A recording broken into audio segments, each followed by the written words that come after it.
แม่น้องอุ๋งอิงสุดจะทนกับคนพฤติกรรมแบบนี้ว่าบ่ให้เกียรติกันเลยทางด้านพ่อเอกก็ออกมาเคลื่อนไหวเช่นกันนะครับเจอแก๊งนี้แล้วจำเป็นที่จะต้องพูดเพื่อให้ประชาชน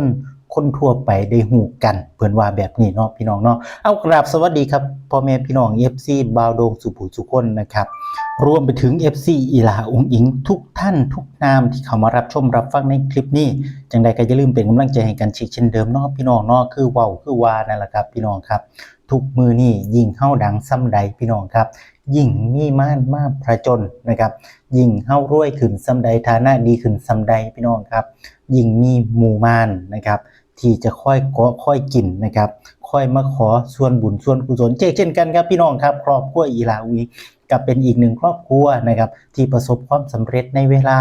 อันไม่นานเนาะพี่น้องเนาะบอกแบบนี้ก็ว่าได้แต่ที่สำคัญไปกว่านั้นนะครับครอบครัวนี้เพิ่นสร้างเพิ่นทำเพิ่นเฮ็ดเพิ่นแปรนะครับอยากให้ชุมชนแห่งนี้ที่เพิ่นได้อยู่อาศัยที่เพิ่นได้เพิ่งผ้าอาศัยเพิ่นได้พักพิงนะครับเจริญก้าวหน้าไปนํกันเนาะแต่ก็ยังมี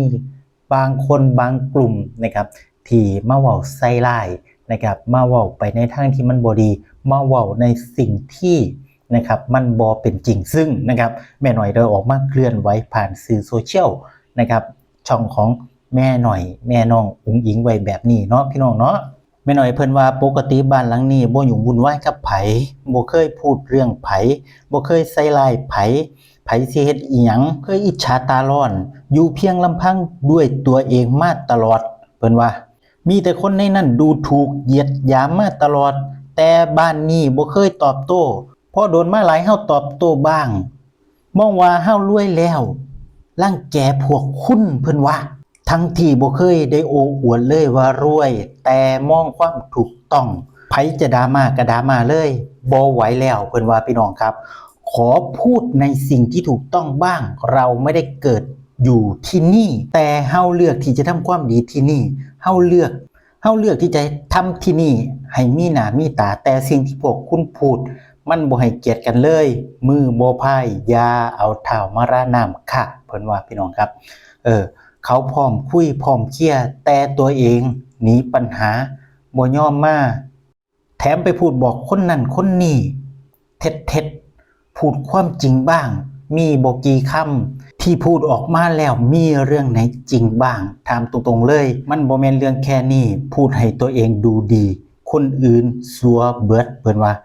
สุดยอดคำค้นค่ะนี่คือคำพูดที่แม่อุ๋งอิงแม่หน่อยนะครับได้ถ่ายทอดออกมาผ่านสื่อโซเชียลนะครับในเพจของเพิ่นนั่นเองนะครับส่วนนะครับผมได้ไปซองในเพจของพ่อเอกนะครับหรือเอกน้องครู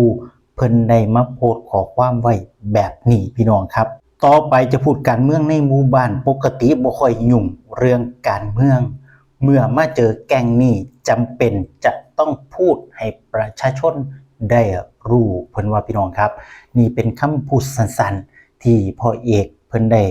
ระบายได้เขียนลงได้ประกาศว่าต่อไปนี้นะครับจะพูดเกี่ยวกับเรื่องการเมืองภายในหมู่บ้านนะเน้นย้ำนะพี่น้องนะภายในหมู่บ้านเท่านั้นนะครับเพื่อประกาศให้คนได้รับรู้รับทราบนะครับว่าแก๊งนี้เป็นจังใดเฮ็ดอีหยังแน่นะครับเป็นคนประเภทใดประมาณนี้แล้วกันเนาะพี่น้องเนาะซึ่งทั้งหมดทั้งมวลที่เฮาได้ประมวลมาทั้งเบิดทั้งมวลนะครับพี่น้องครับเป็นเรื่องราวเกี่ยวกับคนในที่หมู่บ้านแห่งนี้แน่นอนนะครับหลังจากที่ผมได้รวบรวมข้อมูลต่างๆมานะครับจังใดก็แล้วแต่นะครับเฮาได้เห็นอีหลาได้เห็นครอบครัวของแม่น้อยพ่อเอกเนาะที่เพิ่นอยู่มาตั้งแต่บ่มีอีหยังเลยนะครับเพิ่นดิ้นรนด้วยตัวเองอีหลาอุ๋งอิงปากกัดตีนถีบสู่เพื่อครอบครัวมาโดยตลอดจนได้มีมือนี้แล้วอย่างที่ผมเคยบอกไว้ตั้งแต่ต้นคลิปแล้วครับพี่น้องครับนี่แหละครับคนเฮายิ่งสูงยิ่งหนาวนะครับยิ่งประสบความสำเร็จยิ่งรวยยิ่งมีแต่คนอิจฉายิ่งมีแต่คนจับตาจ้องมองและที่สำคัญไปกว่านั้นพี่น้องครับปากคนมันลิ้นคนมันบ่มีกระดูกเนาะพี่น้องเนาะอยากเว้าจังได๋ก็เว้าได้นะครับแต่การจะเว้าอีหยังนั่นหรือนะครับคำนึงถึงผลที่จะตามมาด้วยนะครับ ว่ามันจะเกิดผลกระทบจังใดกับคนที่เราได้พูดถึงบ้างเนาะพี่น้องเนาะ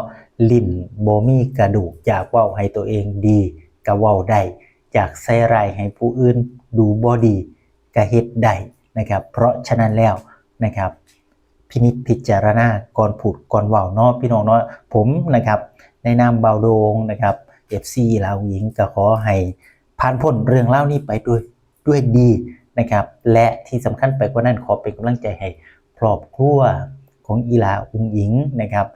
เป็นกำลังใจให้พ่อเอกแม่หน่อยและทุกคนนะครับที่กำลังประสบพบเจอสิ่งไม่ดีอยู่เนาะพี่น้องเนาะ